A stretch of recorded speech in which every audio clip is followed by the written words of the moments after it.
인도하심 속에 여기까지 왔습니다. 오늘도 주께서 우리에게 맡기신 작은 지식을 함께 나누고 함께 공유할 때 주의 영이 우리 가운데 임재하셔서 서로 깨달을 수 있도록 은혜를 덧입혀 주시옵소서. 오늘도 주님의 부르심에 응답하여 이 이른 시간에 선지동산에 올라온 모든 우리 하모님들에게 육체의 건강을 주시고 마음의 평강을 주시고 형통케 하시되 근심이 없는 삶을 살아가시도록 하나님의 은혜를 덧입혀 주시옵소서. 여러 가지 사정과 형편에 매여 아직 도착하지 못하였거나 오늘 참여하지 못한 이들에게도 동일한 은혜를 함께 해주셔서 항상 하나님의 부르심의 그 응답을 속히 하면서 살아가도록 도와주시옵소서. 오늘도 함께 해주신 주님의 은혜에 감사드리며 예수님의 이름으로 기도드립니다. 아멘. 자, 지난주에 여러분에게 나누어 드렸던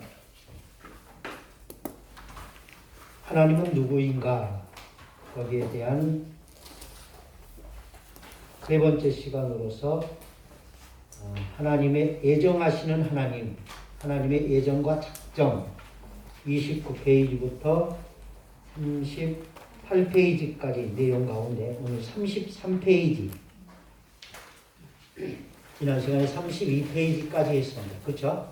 예.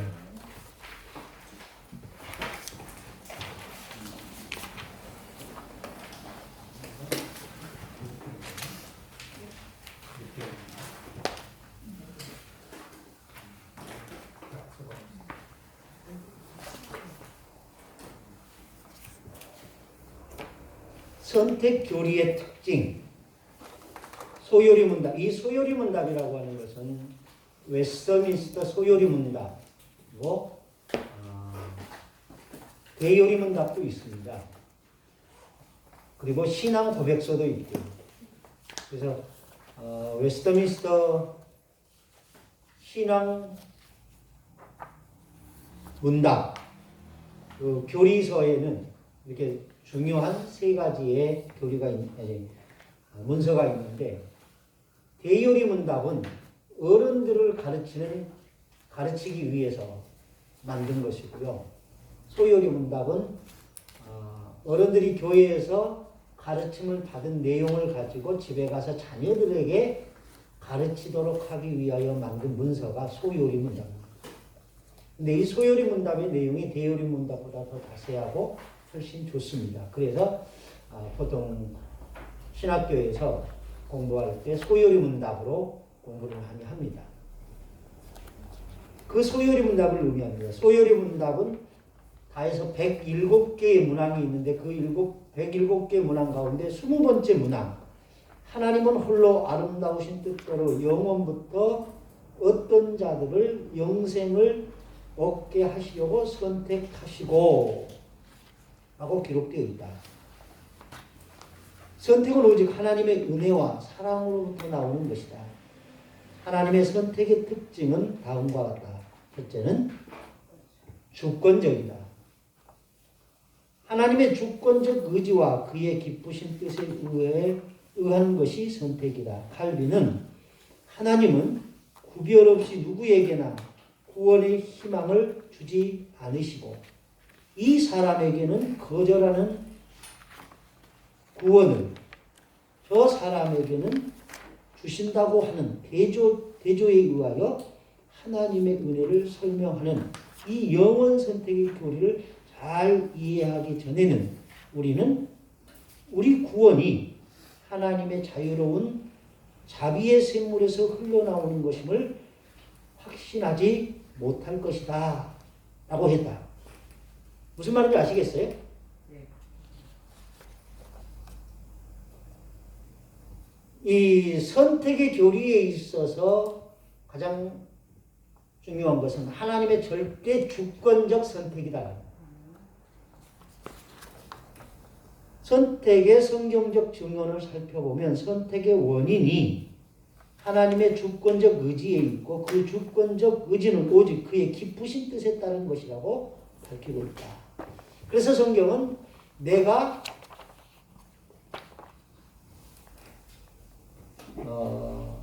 이삭의 두 아들 누구예요? 야곱과 에서. 에서는 미워하고 야곱은 사랑하였다 하였노라. 그리고 토기장이가 진흙 한 덩어리로 하나는 귀 있을 그릇을 또 하나는 천 있을 그릇을 만들 권한이 없겠느냐 있다라는 겁니다. 그런 말씀들의 구절을 근거로 해서 선택의 주권성은 하나님에게 있다라는 것을 강조하고 있다라는 겁니다. 두 번째는 무조건적 선택이다라는 겁니다. 알미니안주의는 선택은 하나님의 사람의 신앙이나 선행에 의지한다고 한다. 알미니안주의가 뭔 줄 아십니까?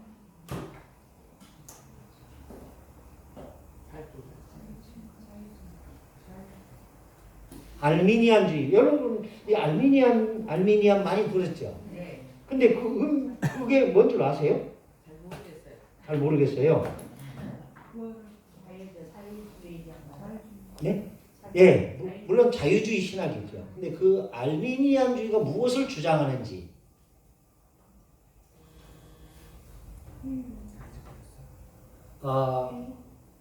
네?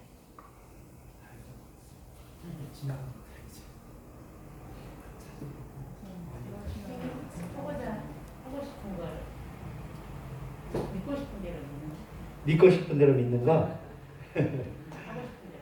하고 싶은 대로 하고.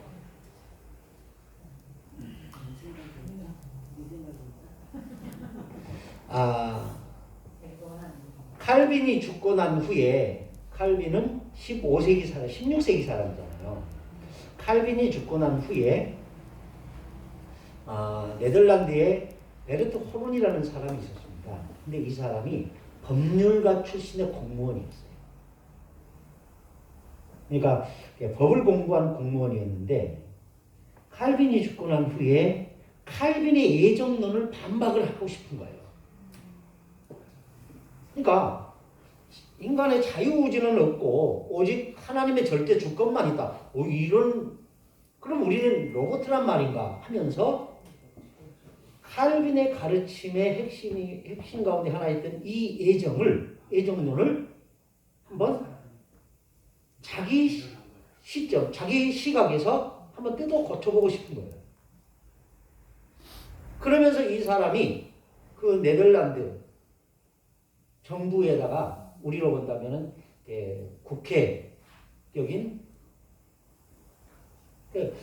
우리하고 상황은 틀리죠. 그 나라는 이렇게 기독교 국가이니까 모든 것의 최종적인 결론은 의회에서 내요. 그래서 그 사람이 의회에다가 공문을 보냅니다. 예정에 대한 잘못됐다고 하는 지적의 내용들. 그러면서 칼빈이 주장하는 인간의 전적 타락, 무조건적 선택, 성도의 견인, 그 5대 교리 있죠. 거기에 대해서 그런 것들이 칼빈이 가르치고 있는데 그게 잘못됐다라는 것을 지적을 합니다. 그래서 이 네덜란드에 있는 화란 신학교의 교수인 알미니우스를 이게 칼빈 신학의 후예들이 프리스턴 신학교에서 알미니우스가 가르치고 있었어요. 화란 사람인데. 그래서 이 프리스턴 신학교 안에 있는 칼빈주의 후예들, 칼빈주의 학자들이 이 알미니우스를 화란에 보내서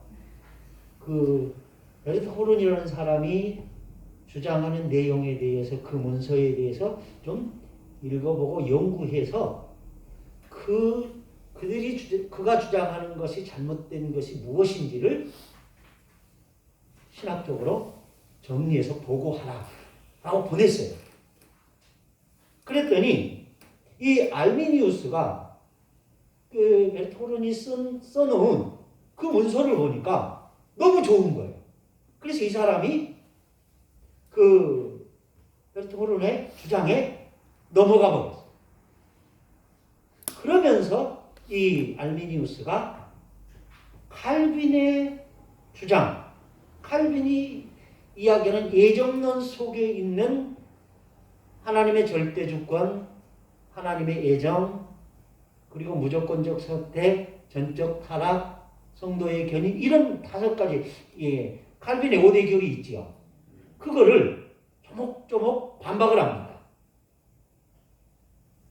그리고 그가 죽습니다. 1610년. 그리고 나서 그 알미니우스를 추종하던 사람들이 하나의 신학적인 흐름을 만들어냅니다. 그래서 그 알미니우스의 주장을 따르는 사람들을 가리켜 알미니안주의라고 말하게 된 겁니다. 그러니까 이 화란 신학교에서 화란 신학교와 그리고 그 네덜란드 그 정부에서 이 알미니우스의 주장, 베르토론의 주장을 근거로 해서 만든 이 알미니우스의 주장이 다른 것이냐,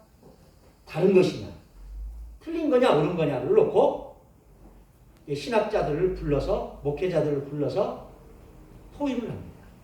그래놓고 그것이 이단이라고 정죄를 하면서 칼빈이 이야기했던 그 신학, 예정론을 다시 한번 공포를 하고, 그리고 칼빈이 주장했던 5개의 교리들을 다시 조목조목 재정립을 합니다. 그게 바로 칼빈의 5대 교리입니다. 칼빈은 그렇게 자세하게 전적 타락, 무조건적 선택, 그리고 제한 속죄, 성도의 견인, 그리고 또 하나가 뭐죠?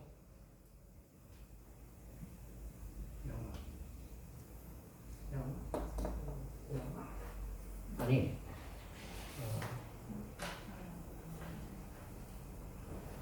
전적 타락, 무조건적 선택, 제한 속죄, 성도의 견인, 그 사이에 하나가 또 있는데, 불가항력적 은혜. 이 5가지를 칼빈은 아주 짧게 설명을 해놨었어요. 불과 1페이지 정도밖에 안 돼요. 그런데 이 알미니우스의 주장을 반박하기 위해서 칼빈의 기독교 강요 속에 있는 모든 내용들을 다 추려서 재정립을 하는 겁니다. 그게 1619년에 만들어진 겁니다, 이게. 네. 그러니까 이 알미니우스의 주장이 칼빈주의의 주장과 다르다라는 것, 잘못했다라는 것을 반박하기 위해서 만든 게 다시 정립해 놓은 게 칼빈주의의 5대 교리입니다. 그래서 우리는 칼빈의 5대 교리라고 말하지만 엄밀하게 따지면 칼빈의 5대 교리가 아니라 칼빈주의자의 5대 교리라고 말하는 게 훨씬 더 정확한 표현입니다. 거기서 말한 이 알미니우스의 주장이 뭐냐면 인간은 전적으로 타락하지 않았다라는 얘기입니다.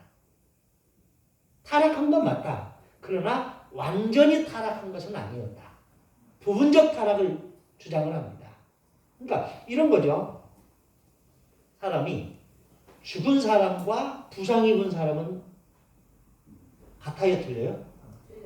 틀려요. 부상 입은 사람은 어떻게 하더라도 자기가 원하는 것을 갈 수 있어요. 그런데 죽은 사람은 100년이 가도 1000년이 가도 원하는 곳에 갈 수 있어요, 없어요? 못 가요. 그러니까 우리가 하나님을 찾아갈 수 있는, 하나님을 찾을 수 있는 그 어떤 동기가 죽은 자에게는 없다는 거예요. 이게 칼빈주의자들이 말하는 인간의 전적 타락입니다. 근데 알미니우스가 주장하는 이 알미니안주의의 주장은 부상 입은 인간 같은 거예요. 그래서 인간의 방법으로 어렵지만은 찾아갈 수 있다. 구원도 찾을 수 있다. 이런 얘기. 이단적인. 그렇죠. 그리고 그 알미니안주의의 후예 속에서 누가 나타나냐면은 그래서 이 알미니안주의를 파란에서 추방시켜버립니다. 그래서 그 알미니안주의가 와해됐는데 그 알미니안주의에서 추방된 일부 사람들이 영국으로 건너갑니다. 그리고 영국에서 활동하다가 그 알미니안주의를 누가 만났냐면 웨슬리가 만납니다. 그리고 웨슬리는 그 안에서 은혜를 받습니다. 그리고 나서 웨슬리안주의를 만드는 거예요. 그래서 그게 감리교가 됩니다. 무슨 말인지 아시겠죠? 감리교는 좀 이단적인 메시지를 갖고 있다고. 인간의 전적 타락을 믿지 않습니다. 무조건적 선택도 믿지 않습니다. 무조건적 선택은 하나님은 인간의 아무런 조건도 보지 않고 선택하신다는 논리지 않습니까? 그런데 알미니안주의는 하나님이 우리 인간을 선택하신다. 그런데 그 인간을 선택하시는 기준이 뭐냐? 우리의 믿음을 보고 선택하신다. 칼빈주의는 뭘 보고 선택하시는 거예요? 조건 없어요. 무조건적 선택입니다. 그리고 우리는 하나님의 은혜가 임하면 거부할 수 있다 없다? 없다. 불가항력적 은혜를 주장합니다. 그런데 알미니안주의는 어떻게 그럴 수 있느냐? 아무리 하나님이 주시려고 해도 인간 편에서 아니오라고 말하면 아니오라고 거절할 수 있는 게 아니냐라는 거예요. 우리 속담에 평양감사도 지가 싫으면 못하는 거예요. 그런 논리입니다. 아무리 하나님의 은혜가 좋다 할지라도 인간 편에서 아니오라고 말한다면 아닌 거다. 그래, 칼빈주의의 불가항력적 은혜에 반대되는 충분히 하나님의 은혜를 인간 편에서 거부할 수 있는 권리가 있다. 이걸 주죠. 그리고 또 두 가지가 나오죠. 무조건적 선택, 제한 속죄. 우리는 제한 속죄를 믿습니다. 그게 뭐냐면 이 세상의 모든 사람들을 위해서 그리스도는 죽지 않았다는 거예요. 그리스도 안에 있는, 교회 안에 있는 사람만을 위한 속죄라는 겁니다. 그래서 이 칼빈주의는 교회를 중시합니다. 그리고 교회를 통한 구원을 주장을 합니다. 근데 알미니안주의는 제한 속죄가 아닙니다. 무제한 속죄입니다. 그러니까 알미니안주의의 특징이 뭐냐면 교회를 통한 구원도 있지만 사회를 통한 구원도 주장을 합니다. 사회 구원. 그래서 여러분들 혹시 기억하실지 모르겠습니다만 우리나라 1970년대 말 80년대 그때는 우리나라가 무슨 정권이었습니까? 군부독재였습니다. 군부독재. 지금 미얀마처럼 그런 상황이었어요. 그래서 정부에 대한 데모가 되게 많았습니다. 대학생들 중심으로 한 데모가 많았어요. 그때 그 데모에 가장 앞에 섰던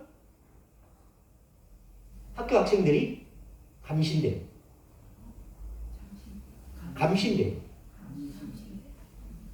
감리교신학대학교. 그리고 한신대, 한국신학대학교. 이런 대학이었습니다. 그리고 교회들 가운데서도 이게 시위하던 대학생들이 장로교로 가면 목사님들이 문을 잠갔습니다. 그리고 그 문을 억지로다 놀고 교회에 들어가면 경찰이나 군인들이 오면 문을 열어줬습니다. 누가? 장로교 목사들. 근데 감리교로 들어가면 그리고 한국 기독교 장로 있죠. 기장이라는. 여기로 들어가면 사람들이 목사들이 나를 밟고 가라 그러면서 끝까지 보호해 줬습니다. 왜 그런가 하면은 그들은 구원을 사회를 통한 구원도 하나님은 충분히 가능하다고 그들은 배웠기 때문에 그런 겁니다. 그러니까 우리나라 자체를 하나의 교회로 보는 거예요. 이스라엘 백성들이 애굽에서 나와서 광야를 지날 때 사도행전은 그걸 뭐라고 해요? 광야교회라고 말해요. 민족교회. 민족 공동체를 하나의 교회로 봤다. 그러니까 이 대한민국이라는 이 한민족이라는 이 민족 공동체도 하나의 교회로 봅니다. 보았던 겁니다. 그래서 사회가 변화되면 그 사회가 구원받을 수 있지 않느냐. 그래서 사회운동에 대해서 굉장히 열성적이었습니다. 그래서 사회 문제에 대하여 이 감리교 계통에 그리고 오순절 계통에 이런 교회들이 굉장히 열성적으로 이렇게 반응했습니다. 근데 그 사이에 장로교는 교회를 통한 구원만을 강조를 합니다. 그러다 보니까 교인이라면 보호를 해주겠는데 교인이 아닌 정부의 반기를 들으면서 저렇게 데모하는 사람들을 우리가 보호해줄 필요가 있느냐? 없다라는 거죠. 그래서 그들에 대해서는 별로 보호막이 되어주지 않았습니다. 그래서 한때 70년대 말 80년대를 거치면서 이 감리교 계통의 교회에서는 청년들이 굉장히 많았습니다. 한신대, 기장측 교회나 이런 곳에서는 이 청년 활동이 굉장히 활발화됐고, 그리고 그 청년들이 크면서 90년대 들어오면서 그 교회들이 성장을 했습니다. 반면에 사회 문제에 대해서 좀 한 걸음 뒤로 물러서 있었던 장로교는 청년들이 감소를 하는 그런 현상이 벌어졌습니다. 그리고 2000년대 들어서면서 교회가 성장이 둔화되고 역성장을 하는 과정 속에서 보니까 장로교가 생각하기를 우리의 정책이 잘못됐었나 보다 라는 걸 깨닫습니다. 그래서 2000년대 들어서면서 장로교의 신학이 바뀌게 됩니다. 뭐로? 사회에 대하여 관심을 갖자. 그래서 사회복지를 장로교 중심으로 펼쳐나가게 됐던 겁니다. 무슨 말인지 아시겠죠? 보수와 진보의 개념은 또 다릅니까? 그 장로교와 감리교. 이게 보수 신학, 진보 신학 이런 건 또 다르죠. 그런데 진보라고 말하면 보통 이 알미니안 계열의 신학자들이 많습니다. 보수주의, 근본주의, 신정통주의 이런 것은 이제 보수 계열이 많은데 신정통이냐 근본주의냐 이거는 그 신학이 어디서 타동했느냐에 따라서 근본주의고 신정통주의 이렇게 하는 거예요. 그러니까 미국을 중심으로 해서 1960년대에 발원한 신학은 근본주의라고 말을 합니다. 유럽을 중심으로 해서 태동한 보수주의 신학을 가리켜 신정통주의 신학이라고 말합니다. 그렇지만 이 두 가지 내용 거의 비슷합니다. 많이 틀리지는 않습니다. 지금 합동측 총회장이 누군 줄 아세요? 소강성 목사입니다. 세덴 교회. 그 사람이 주장하는 신학 가운데 하나가 신정통주의입니다. 그래서 신정주의 영성을 회복하라, 신정주의 교회를 회복하라. 이 신정이라는 말을 굉장히 강조를 합니다. 그러니까 이 사람이 무슨 신학을 보았다라는 걸 알겠죠. 미국이 아니라 유럽 쪽 신학과 그 사람은 연결되어 있다는 것을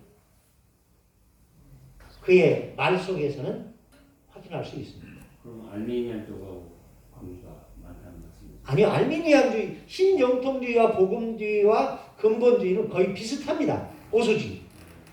그런데 조금씩은 달라요. 그건 나중에 기회 있으면 신정통주의, 근본주의 이런 거에 대해서는 한번 기회가 있으면 하고요. 없으면 다른 교수님들한테 여쭤보십시오. 조직신학 분야이니까 그거는. 그래서 이 알미니안주의는 그렇게 하나님의 은혜도 내가 받기 싫으면 거부할 수 있다. 이런 얘기를 합니다. 그리고 또 다른 하나가 성도의 견인. 이 장로교의 신학 가운데 하나가 이 성도의 견인인데 이 성도의 견인은 하나님이 선택한 자는 어떤 경우에도 잃어버리지 않는다라는 거예요. 무슨 말인지 아시겠죠? 예. 구원받기로 예정된 하나님의 백성은 비록 타락한다 할지라도 그 타락이 우리가 말하는 예수 밖에서의 타락 그런 의미가 아닙니다. 타락한다는 이 말은 우리 기대에 어긋나게 행동한다 할지라도 완전 타락에는 이르지 않는다라는 논리입니다. 그러니까 하나님의 무조건적 선택, 절대적 주권을 가지고 선택한 사람은 절대로 하나님은 포기하지 않는다라는 얘기예요. 그런데 알미니안주의는 아니다. 사람도 선택받은 사람이라 할지라도 그의 행동에 대해서는 책임을 져야 되지 않느냐. 그러니까 그가 잘못하면 하나님은 얼마든지 버릴 수 있다. 그럼 출애굽 백성들에 대한 그 부분하고 적용을 할 수 있습니다. 출애굽된 백성들이 그 부분에 대해서 출애굽한 백성들의 중간에서 이렇게 광야에서 죽은 것이 하나님의 버림이냐? 네. 아니에요. 절대로 그건 아니에요. 죽은 거지. 버린 거야. 하나님의 진노의 모습 속에서 죽기는 했지만 그들의 버림은 아닙니다. 그건 다음 시간 구원이란 무엇인가에 대해서 이야기하면서 한번 출애굽기를 가지고 그리고 신약 출애굽기의 그 신학을 가지고 구원 신학을 가지고 성경을 한번 제가 풀어드리겠습니다. 그러면은 사울과 뭐 가룟 유다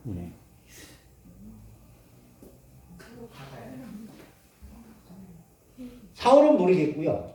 가룟 유다는 주님께서 말씀하십니다. 저는 태어나지 않았으면 차라리 좋을 뻔하였느니라. 근데 제자들은 그 가룟 유다에 대해서 왈가왈부하지 않습니다. 그가 구원을 받았느냐, 구원을 받지 않았느냐 이런 얘기도 하지 않습니다.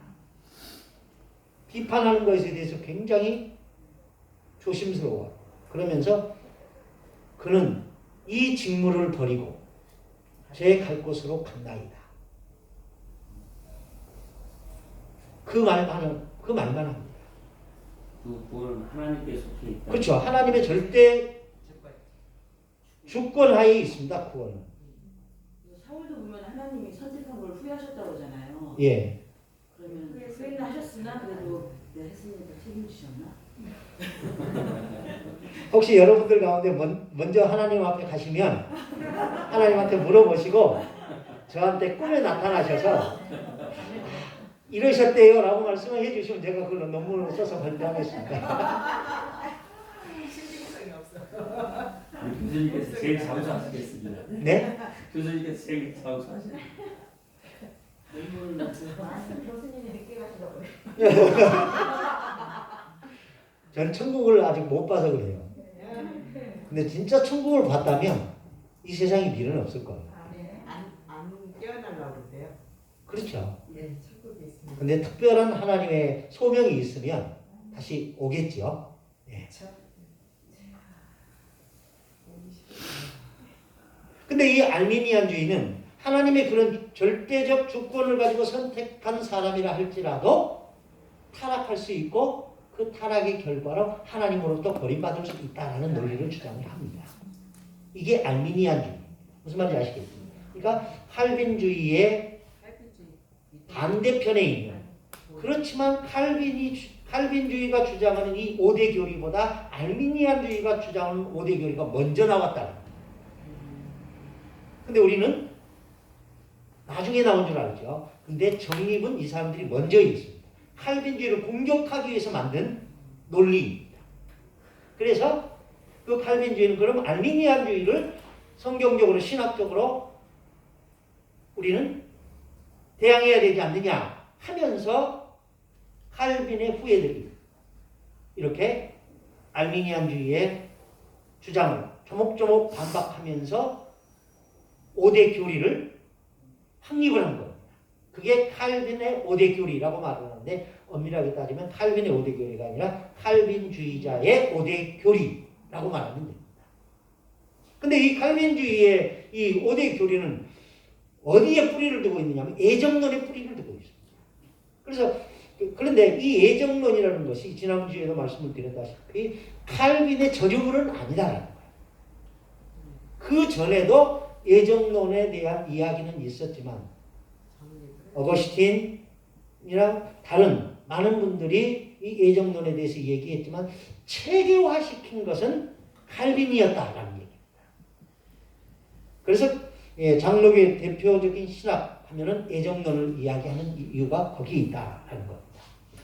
자, 33페이지 2번 무조건적이시다. 이 알미니안주의의 선택은 하나님의 사람이 신앙이나 선행에 의지한다고 한다. 무슨 말인지 아시겠죠? 하나님이 사람을 선택할 때 무조건적으로 선택하시는 게 아니라 그 사람의 믿음이나 선행하는 것을 보고 아 너는 내 백성 될 만한 사람이다 라고 해서 선택한다 라는 얘기입니다. 그러나 선택은 오직 하나님의 주권적 사랑에 의해 배타적으로 결정된다. 이는 무조건적이다. 선택된 자에게는 성령에 의해 새 생명의 씨가 심겨진다. 이 씨가 자라 믿음의 열매를 갖게 되는데 그 열매가 하나님을 영화롭게 하는 일로 드러난다. 자, 거기다 줄쳐놓으십시오. 이 씨가 자라서 믿음의 열매를 맺게 됩니다. 그러니까 믿음이 먼저냐 선택이 먼저냐.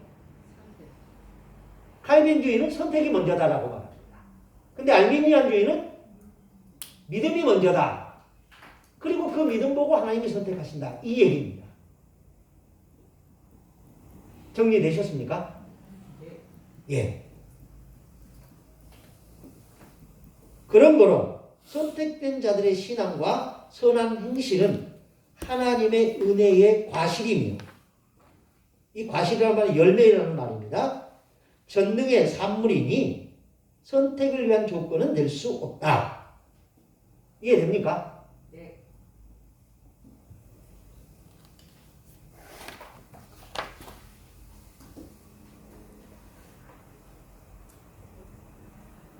다음 주면 노예하시죠? 네. 아니요. 그다음 22일. 22. 22일이에요? 우리는 다음 주인데. 노예 때 무슨 상정안을 내놓고 통과를 시키려고 할 때 예하면 예오 아니면 아니라고 하십시오 라고 묻습니다. 의장이. 저도 여러분한테 묻습니다. 이해되십니까? 네. 이해 아니면 안 된다고 말하십시오. 예. 세 번째, 그리스도 안에서의 선택이다. 근데 이건 다른 말로 보면 조건 제한 속죄를 의미합니다. 그리스도 안에서의 선택이란 무슨 의미인가? 이는 창세전에 그리스도 안에서의 은혜로 택하여졌다는 것이다. 이 선택은 인생의 공로나 그